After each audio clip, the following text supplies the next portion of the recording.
अरविंद केजरीवाल, मणिशंकर अय्यर, अजीत जोगी, यशवंत सिन्हा, मीरा कुमार, हरदीप सिंह पुरी, इन सब में कॉमन क्या है? ये सभी राजनेता बनने से पहले नौकरशाह थे और देश की ब्यूरोक्रेसी में बड़े नाम माने जाते थे। देश में फिर से चुनाव का दौर है।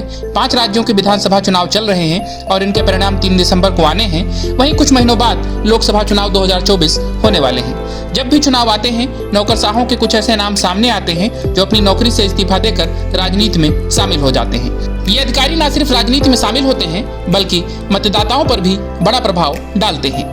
आज हम नौकरशाह से राजनेता बनने वाले ऐसे ब्यूरोक्रेट्स की बात करेंगे जो हाल के दिनों में राजनीति में शामिल हुए हैं और नौकरशाह की नौकरी छोड़ दी है। आर.एस. प्रवीण कुमार। तेलंगाना में विधानसभा चुनाव चल रहे हैं, लेकिन एक नाम की चर्चा हर जगह है, आर.एस. प्रवीण कुमार। 1995 बैच के आईपीएस अधिकारी कुमार ने 2021 में अपनी नौकरी से इस्तीफा दे दिया और बहुजन समाज पार्टी बीएसपी में शामिल हो गए। बीएसपी में शामिल होते हुए कुमार ने कहा कि अब समय आ गया है कि दलित और बहुजन राज्य में राजनीतिक सत्ता हासिल करने का प्रयास करें। कुमार तेलंगाना में माला और मडिगा जैसी एससी उपजातियों के बीच अंतर को खत्म करने पर भी काम कर रहे हैं। के अन्नामलाई तमिलनाडु में बीजेपी का पर्याय हैं। राज्य में बीजेपी के लिए वो क्या है, या इससे समझा जा सकता है कि बीजेपी ने उनके लिए मुख्य विपक्षी पार्टी एआईडीएमके से गठबंधन तोड़ लिया। कर्नाटक कैडर के 2011 बैच के आईपीएस अधिकारी अन्नामलाई ने 2019 में वीआरएस लिया था और बीजेपी में शामिल हो गए और करीब 1 साल के अंदर ही उन्हें बीजेपी ने तमिलनाडु में पार्टी अध्यक्ष बना दिया। सचिकांत सेंथिल। कर्नाटक कैडर के 2009 बैच के आईएएस अधिकारी सचिकांत सेंथिल ने सांप्रदायिक रूप से संवेदनशील दक्षिण कन्नड़ जिले में उपायुक्त यानी डीसी के रूप में कार्य करते हुए 2019 में सिविल सेवा से इस्तीफा देने का निर्णय लिया था। फिर वो कांग्रेस पार्टी में शामिल हो गए और बाद में उन्हें कांग्रेस में कांग्रेस वार रूम का अध्यक्ष बनाया गया। मूल रूप से तमिलनाडु के रहने वाले सेंथिल ने कांग्रेस को कर्नाटक विधानसभा चुनाव जिताने में अहम भूमिका निभाई थी। ओपी चौधरी। छत्तीसगढ़ कैडर के 2005 बैच के आईएएस अधिकारी ओपी चौधरी ने 2018 में अपनी सेवा से इस्तीफा दे दिया और भाजपा में शामिल हो गए। कहा जाता है कि छत्तीसगढ़ के मुख्यमंत्री रमन सिंह उनकी कार्यशैली से प्रभावित हुए और बाद में उन्होंने चौधरी को राजनीति में आमंत्रित किया। चौधरी को राजनीतिक विशेषज्ञ आने वाले वर्षों में राज्य में भाजपा के लिए सीएम चेहरा भी मान रहे हैं। वो छत्तीसगढ़ विधानसभा चुनाव में रायगढ़ निर्वाचन क्षेत्र से चुनाव लड़ रहे हैं। असीम अरुण।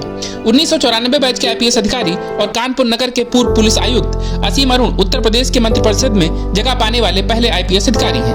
अरुण ने योगी आदित्यनाथ सरकार की मंत्रिपरिषद में स्वतंत्र प्रभार वाले राज्य मंत्री के रूप में 2022 में शपथ ली थी।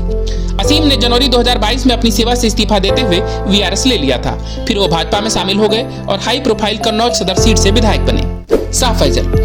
2011 बैच के आईएएस अधिकारी और यूपीएससी सीएसई 2010 के टॉपर शाह फैजल का सिविल सेवा छोड़ना और राजनीति में जाना बेहद रोचक है। उन्होंने 2019 में सिविल सेवा से इस्तीफा दे दिया और एक राजनीतिक संगठन बनाया, लेकिन बाद में 2022 में वो फिर से सिविल सेवा में शामिल हो गए और राजनीति छोड़ दी।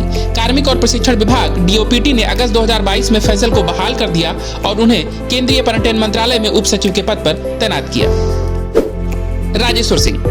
1997 बैच के यूपी पीपीएस अधिकारी राजेश्वर सिंह ने 24 साल की सेवा के बाद चुनाव लड़ने का फैसला किया और 2022 यूपी विधानसभा चुनाव से पहले वीआरएस ले लिया, जबकि उनकी सेवा अभी भी 11 साल बाकी थी। उन्होंने बीजेपी के टिकट पर लखनऊ की high profile seat Sarojini Nagar से जीत हासिल की।